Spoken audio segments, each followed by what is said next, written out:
অবাধ্য নফস বাধ্য হবে কাফনে। আজ তুমি যা করছো তা কি তুমি জানো একদিন তোমারই বিরুদ্ধে সাক্ষী দেবে? তুমি একা না, এই লড়াইটা অনেকেই করছে, কিন্তু সবাই জিততে পারছে না। রাতের অন্ধকারে লুকিয়ে লুকিয়ে পাপের মধ্যে ডুবে যাচ্ছ। হয়তো তুমি ভাবছো আরেকবার করলে কিছু হবে না, কিন্তু প্রশ্ন হলো এই আরেকবারটা কতবার হয়ে গেছে?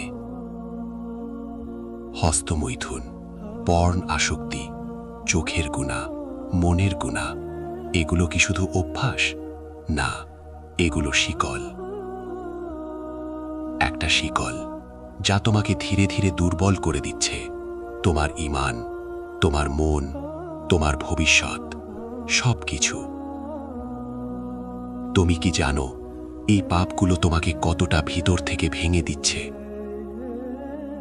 তুমি আগের মতো নেই, তোমার আত্মবিশ্বাস নেই, তোমার চোখে সেই নূর নেই।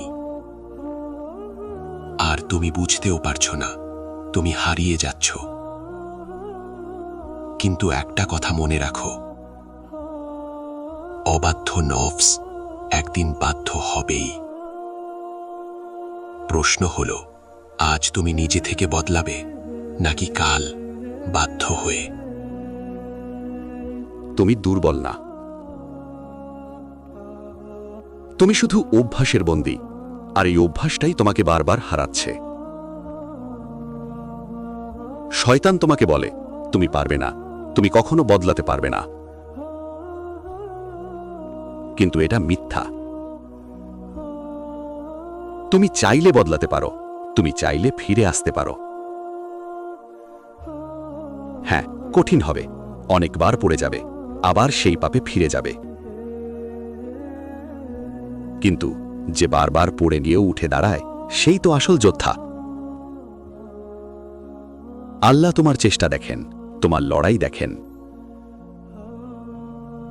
তুমি একা লড়ছ না, আল্লাহ তোমার সাথে আছেন। আজ যদি তুমি এক ধাপ পিছাও, কাল দু ধাপ এগিয়ে যাও। আজ যদি তুমি নিজেকে থামাতে পারো, তাহলে কাল তুমি নিজেকে জয় করতে পারবে। এই নফসকে তুমি হারাতে পারো, এই আসক্তি থেকে তুমি বের হতে পারো।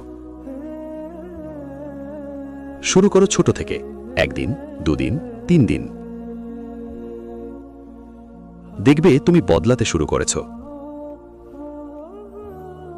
কারণ তুমি দুর্বল না, তুমি শুধু ভুল পথে ছিলে। আর এখন সময় এসেছে ফিরে আসার। একদিন এই পৃথিবীর সবকিছু ছেড়ে যেতে হবে। এই মোবাইল, এই গোপন পাপ, এই একা একা করা ভুলগুলো, সবকিছু এখানেই রেখে যেতে হবে। সেদিন তুমি একা হবে, না থাকবে বন্ধু, না থাকবে পরিবার, শুধু তুমি আর তোমার আমল। যে চোখ দিয়ে তুমি গুনাহ করেছিলে সেই চোখই সাক্ষী দেবে, যে হাত দিয়ে তুমি পাপ করেছিলে সেই হাতই কথা বলবে। তখন আর সময় থাকবে না, আর সুযোগ থাকবে না। তখন সেই অবাধ্য নফস নিঃশব্দ হয়ে যাবে।